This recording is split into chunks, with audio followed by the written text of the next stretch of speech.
গণ অধিকার পরিষদ পটুয়াখালী জেলা কর্তৃক আয়োজিত আজকের এই পথসভায় ইতিমধ্যেই বক্তব্য রেখেছে পটুয়াখালী জেলা ছাত্র যুব শ্রমিক অন্যান্য অঙ্গ সংগঠনের নেতৃবৃন্দ, গণ অধিকার পরিষদের কেন্দ্রীয় নেতৃবৃন্দ এবং আরো আমার সাথে ঢাকা থেকে, যাত্রাপথে বরিশাল থেকে বিভিন্ন পর্যায়ের নেতৃবৃন্দ যুক্ত হয়েছে।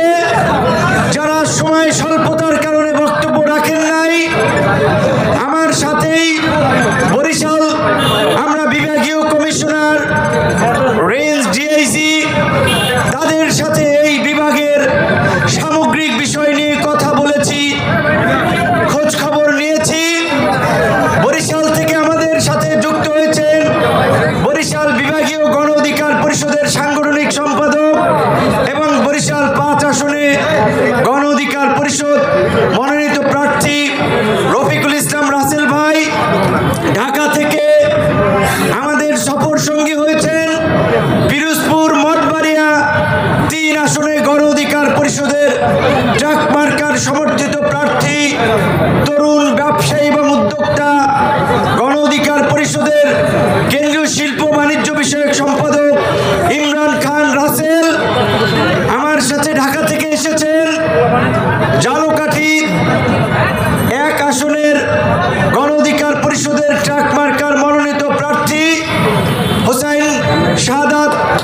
আমার সাথে আপনাদের এলাকার সন্তান পটুয়াখালী ১ আসনের গণ অধিকার পরিষদের ট্রাক মার্কার মনোনীত প্রার্থী শহীদুল ইসলাম ফাহিম, পটুয়াখালী ৪ আসনের মনোনীত প্রার্থী রবিউল ইসলাম এবং বাউফলেও পটুয়াখালী ২ আমাদের মনোনীত প্রার্থী হাবিব মাস্টার, তিনি এই মঞ্চে আছেন। বিভিন্ন পর্যায়ের নেতৃবৃন্দ আছেন। সবাই কথা বলতে গেলে কয়েক ঘন্টা লেগে যেত। এমনিতেই ৪টার প্রোগ্রাম, এখন প্রায় ৭টা বাজে, ৩ ঘন্টা লেট হয়েছে। আমরা আন্তরিকভাবেই দুঃখ প্রকাশ করছি।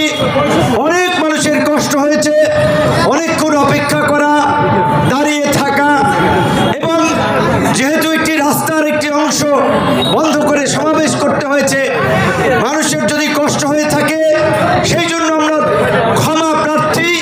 তবে এইটুকু আপনাদেরকে বলতে পারি, আজকের আমাদের যে সমাবেশ, এই সমাবেশও এই আপনাদেরকে কেন্দ্র করেই। গণ অধিকার পরিষদের যে দলীয় স্লোগান জনতার অধিকার, আমাদের অঙ্গীকার, আমাদের অঙ্গীকার, দেশ হবে জনতার, এই জনতার অধিকার প্রতিষ্ঠা করার জন্যই আমাদের রাজনীতি, জনগণের রাষ্ট্র প্রতিষ্ঠা করার জন্যই আমাদের এই সংগ্রাম। সেই সংগ্রামকে সাফল্যের রূপদান করার জন্যই আজকের এই পথসভা, যেই পথসভা ইতিমধ্যেই একটি সমাবেশে রূপ নিয়েছে। সুতরাং রাজনৈতিক দলের কর্মকাণ্ড জনগণকে ঘিরে, কাজেই কখনো কখনো সেই বৃহত্তর স্বার্থে হয়তো কিছু সমস্যা আমাদেরকে একটু দুর্ভোগ সাময়িক সময়ের জন্য আমাদেরকে মেনে নিতে হয়। আজকে মূলত আমার সফরটি ছিল 5 দিনের। এই পটুয়াখালী, বাউফল, গলাচিপা, দশপিনায় সব জায়গায় একটু সময় নিয়ে মানুষের সাথে দেখা সাক্ষাৎ করা এবং তাদের প্রতি কৃতজ্ঞতা প্রকাশ করা। কারণ আমরা দেখেছি অনেকের সাথে আমার পরিচয় নাই, কিন্তু সেই ফ্যাসিবাদী জমানায় ঢাকা বিশ্ববিদ্যালয় থেকে যখন ছাত্রদের যৌক্তিক দাবি, কোটা সংস্কার আন্দোলন করেছি, হামলার শিকার হয়েছি, মামলার শিকার হয়েছি, নিগ্রহের শিকার হয়েছি, কোটা সংস্কার থেকে যখন রাষ্ট্র সংস্কারের আন্দোলন করতে গিয়েও বারবার আক্রান্ত হয়েছি, দল মত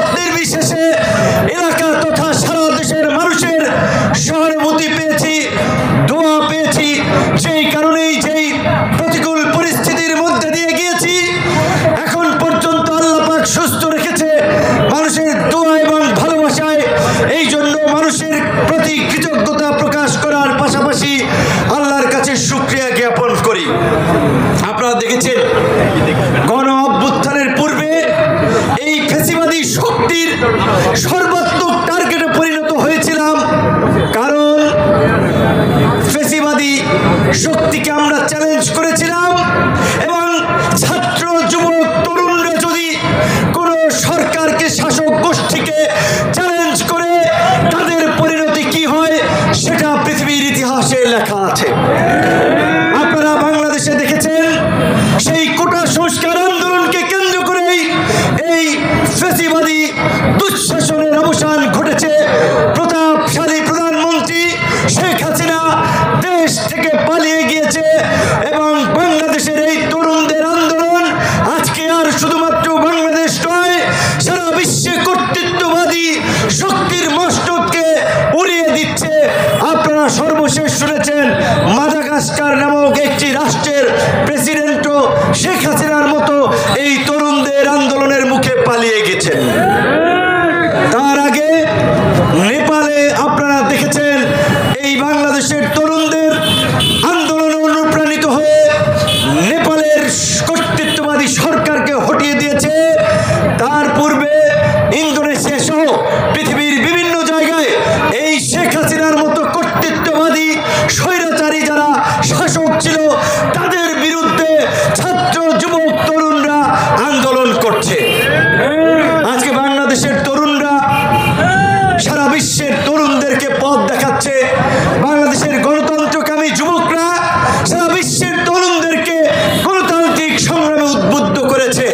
তো আপনাদের এলাকার সন্তান হিসেবে সেই আন্দোলন সংগ্রাম করতে গিয়ে দেশি বিদেশি নানান শক্তির টার্গেটে পরিণত হয়েছিলাম।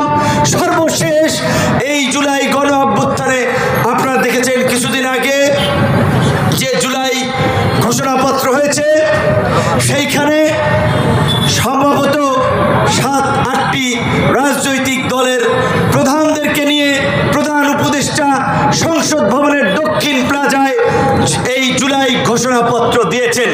সেইখানেও এই আপনাদের এলাকার ক্ষুদ্র সন্তান হিসেবে এই আন্দোলন সংগ্রামে আমাদের অবদানের কারণে আমাদের থাকার সৌভাগ্য হয়েছে এবং এই সরকারের প্রতিটি রাষ্ট্রীয় গুরুত্বপূর্ণ মিটিংয়ে রাজনৈতিক শীর্ষ দলসমূহের সাথে যখন সরকার মত বিনিময় করে পরামর্শ নেয়, আমাদেরকেও সেখানে ডাকে মূল্যায়ন করে একই সাথে জেলা উপজেলা পর্যায়েও ক্রিয়াশীল রাজনৈতিক দলগুলোকে নিয়ে যখন আইন শৃঙ্খলা মিটিং সহ সরকারের উন্নয়ন কর্মকাণ্ডকে কিভাবে জনগণের কাছে পৌঁছানো যায় সেই মিটিংগুলোতেও গণ অধিকার পরিষদের প্রতিনিধিরা থাকে।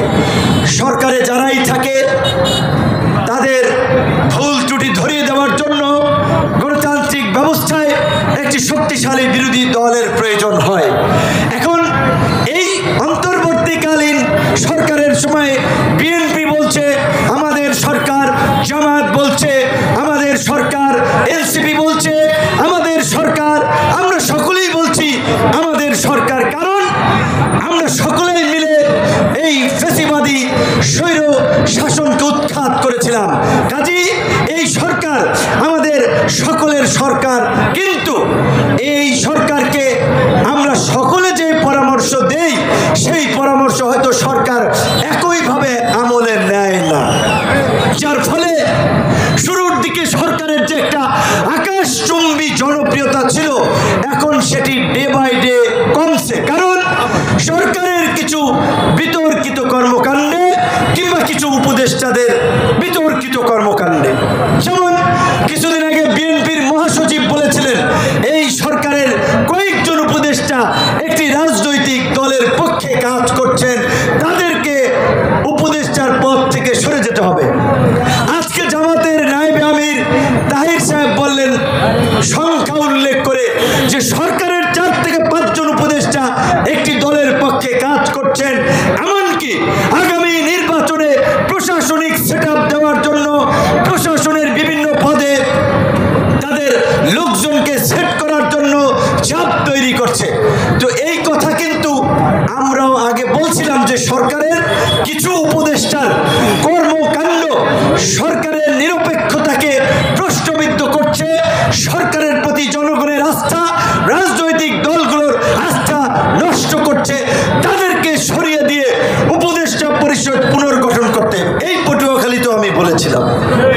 তো আমরা কথা বলি 6 মাস আগে কিংবা 1 বছর আগে, 6 মাস 1 বছর পরে হলেও সেটা ফলে।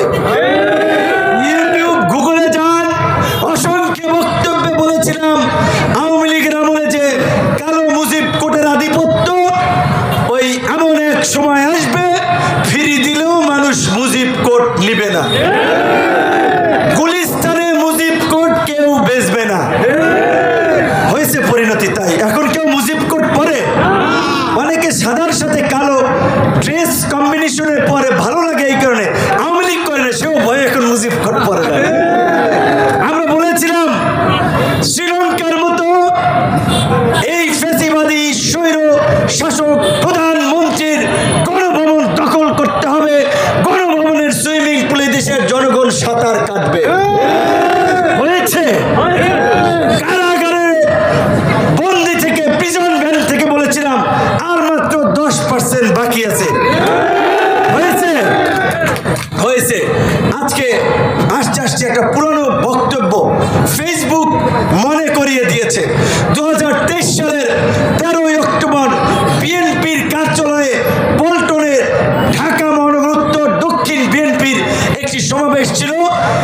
সাবেক প্রধানমন্ত্রী বেগম খালেদা জিয়ার সুচিকিৎসা এবং মুক্তির দাবিতে, ব্যাখ্যা বিস্তারিত বলি নাই, রাজনৈতিক সচেতন কর্মীরা বোঝে।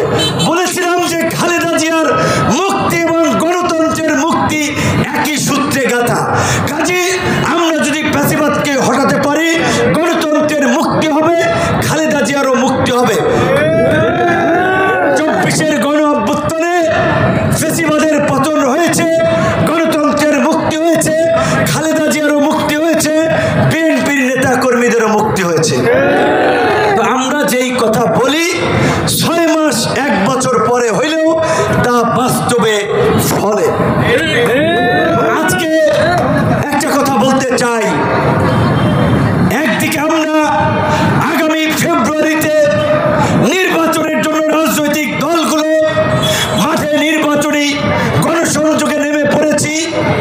নির্বাচন হবে আমরা আশাবাদী, মানুষ ভোট দিয়ে জনপ্রতিনিধি নির্বাচন করবে, মানুষের মধ্যে একটা আগ্রহ উচ্ছ্বাস রয়েছে। আরেকদিকে আবার নির্বাচনের আকাশে কালো মেঘের ঘন ঘটাও কিন্তু আমরা দেখতে পাচ্ছি। কাজেই আজকে গণ অভ্যুত্থানের শক্তি সমূহ বিএনপি যদি সরকারকে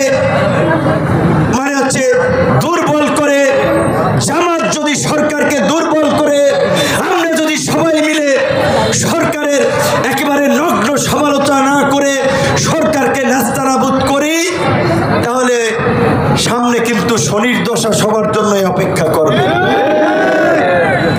তো কাজেই স্থান কাল পাত্র ভেদে আমাদের ভূমিকা নেওয়া প্রয়োজন, প্রেক্ষাপট বিবেচনা করে আমাদের কথা বলা প্রয়োজন। এখন কিভাবে একটি অবাধ সুষ্ঠু নিরপেক্ষ নির্বাচন করা যায়, কিভাবে জনগণের ভোটের মাধ্যমে জনপ্রতিনিধি নির্বাচনের একটা ব্যবস্থা করা যায়, আমাদের সকল রাজনৈতিক দলকে সেই দিকে মনোযোগ দেওয়া উচিত। আজকে যদি কথার বাহাসে টেলিভিশন পত্র পত্রিকা নিউজের হেডলাইনের জন্য শুধুমাত্র কথার বাকযুদ্ধ চালায়, সেই পরিস্থিতি কিন্তু কারো জন্য ভালো কিছু